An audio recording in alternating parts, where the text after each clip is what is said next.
Hi, checking in for Clint. Nearly every day, Mattydale Animal Hospital is... veterinarians across central New York are juggling back-to-back appointments. Can you sit? Dr. Tessa Green in Mattydale I know. says it's difficult to keep up. We are still getting behind, even if we are adequately doctored. We are inadequately staffed. They need more hands, and they're not alone. The Veterinary Medical Center of CNY, Onondaga County's sole 24-hour animal hospital, says they've lost 10 people in the last 2 weeks. By September 30th, they say they'll be forced to stop seeing new patients on Fridays and Saturdays. I think what we're really going to see here is kind of just the spillover where people are coming in more emergent things.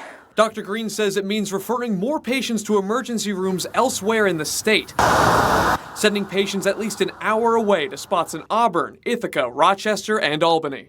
They're not close by, but we're very lucky that at least we have those options. She says while sending people elsewhere out on the road has been working so far, the potential problem is putting additional stress on other places that have similar staffing shortages. We're limited as well. Dr. Aaron Way is the chief medical officer at Upstate Veterinary Specialists in Latham, just north of Albany, over 2 hours away from Syracuse. He says they're frequently getting emergency visits from all over the state, including one today from Canastota.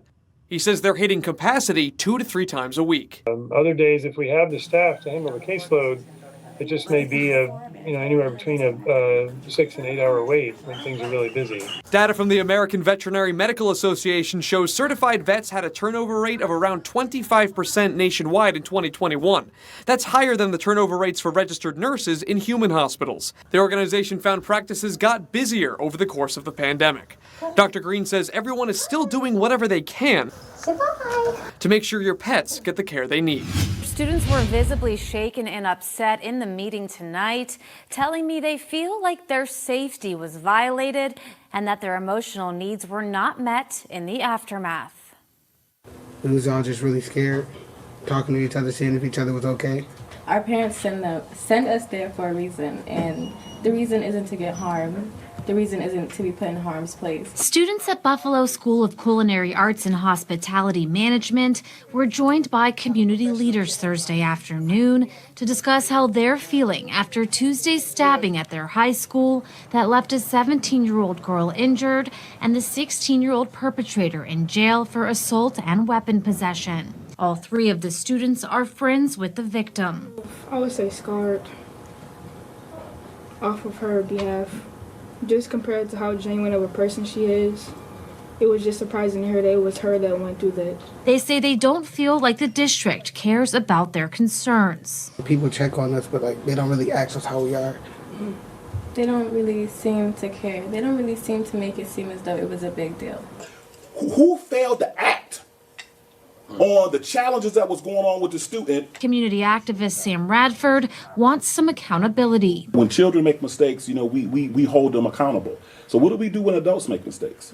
Is there some accountability for people not making sure students are safe? This is the second stabbing incident for the district since February, when a 14-year-old was stabbed multiple times outside of McKinley High School. It ultimately led to the superintendent at the time, Dr. Kreiner Cash, stepping down. But under new leadership, advocates say there was a security failure that traumatized students, and they're giving them a platform to speak because they want them to be heard. I don't know how you can totally prioritize student safety without student voice. It just makes you think, are they really doing their job to protect us? And are they doing enough? And earlier this evening, the school board president told us the Buffalo Board of Education will be having a press conference tomorrow to address the incident.